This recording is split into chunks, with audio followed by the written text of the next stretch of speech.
Good morning. This module will focus on ethics and why it is so important in public speaking. You will have review readings from the Project for Public Speaking textbook. If you remember, we covered those chapters earlier in the course, but the study of ethics goes deeper than just what those chapters covered. So I've added some supplemental readings to this module. Those readings will give an overview of the differences and the definitions that we find among ethics, values, and morals. We will also have an activity to explore our own perceptions of values, morality, and ethical behavior. This is a group project. For those of you in the classroom, you may choose a group of 3 or 4 people. For those of you working online or who are the only one in the class in your classroom, you may choose a friend or family member to work with on the project. You will submit your findings to turn it in. So even though it is a group project, each of you should fill out your own activity worksheet.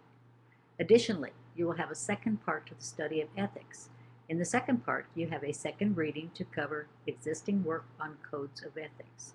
You will then log in to Flipgrid, just as you did for our introductions, and do a video discussion board to create a code of ethics for this class. At the end of that discussion, submit your perception of the class's decision of a code of ethics to the discussion board. We'll use this activity again in the second part of the module, which talks about ethical listening. Proper documenting of sources, proper reasoning, and credibility. These are all crucial to the integrity of good communication, but they don't help with questions about whether a particular source needs to be cited in a speech or whether omitting relevant information at a certain point is unethical. And while these are important, they are not the beginning and end of ethical communication.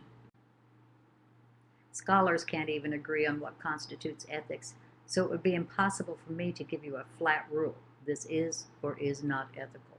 What is or is not ethical may vary according to culture or personal values. That makes it sound impossible to determine what an ethical position or an ethical act or an ethical communication would be. But some general guidelines help us to navigate this very difficult course. If you do a Google search for a code of ethics, you'll find that nearly every organization, every discipline, or every field has its own written code of ethics. These codes vary in content and address specific instances that may be germane to that particular venue.